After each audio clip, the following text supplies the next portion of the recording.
Welcome to HP Tuner's Ford Gen 1 Coyote Training Part 11.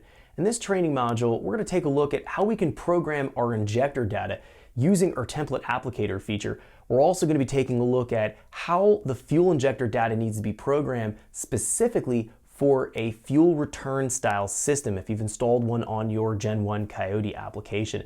So you might have a race application where you've essentially bypassed the returnless style fuel system. You put a return line on to make more power. We need to program things very specifically and note how we're setting our adjustable fuel pressure regulator. I'm going to go over all those details in this training tutorial. Without further wait, let's jump in so we can check this out.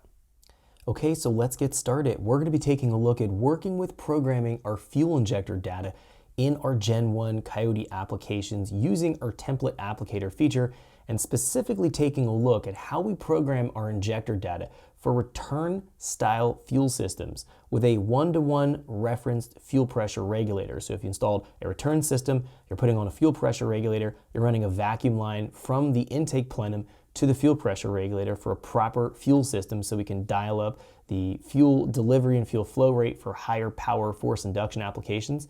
We need to program our fuel injector data very specifically, and we're going to take a look at how to do that here in this tutorial. So I wanted to make its own dedicated tutorial taking a look at using the template applicator to bring in our injector data information.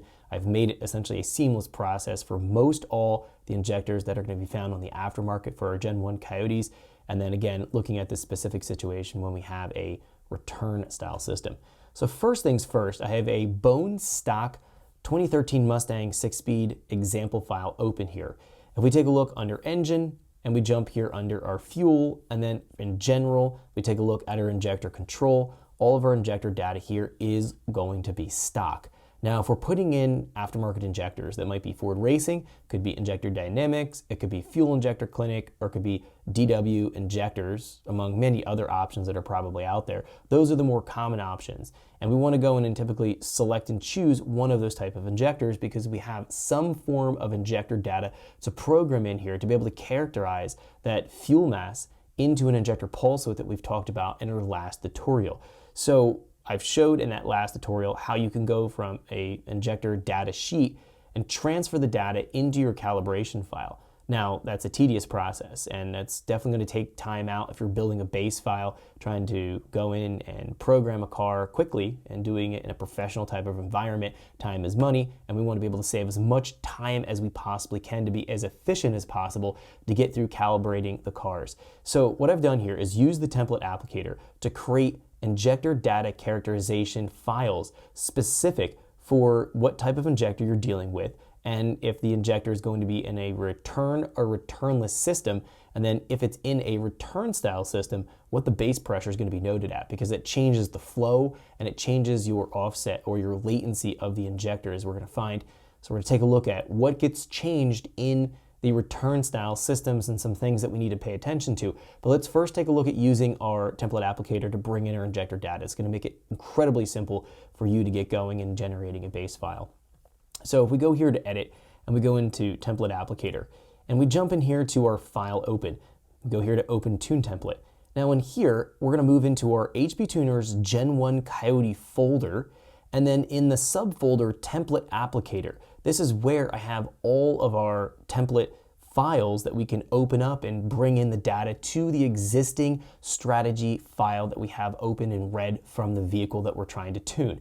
So normally what you would do in generating a base map or trying to get things sorted out for a car, you'd go in, you'd do a read on the PCM, read your file out, and then you would have to go in and hand fit all of the data. So putting in your MAF curve, putting in your injector data, going in and changing spark timing tables around, or doing all of these tedious tasks that take a lot of time.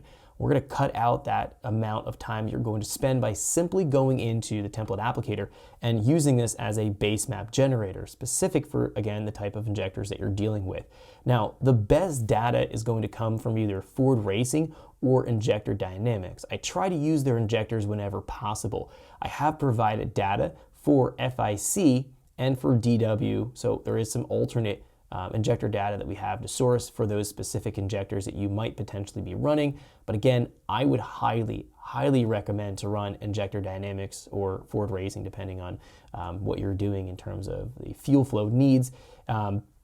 The injector dynamics specifically has their injector data perfect. You don't have to tweak the data. We can trust the data. We know it's going to be right. The FIC, DW is questionable if the data is correct. I provided it right from the data sheets themselves. I just hand fitted that data into the formatting here, into using the template applicator, so you can select. Thanks for checking out our teaser clip. If you want to see the rest of this video and more than 500 hours of current EFI training we have to offer, make sure you click right here. If you want to go and check out more teaser clips from this training course, click here, and you don't want to miss any of the videos we're going to be releasing on this channel, so make sure you subscribe and click here. Thanks for watching, and I'll see you guys later.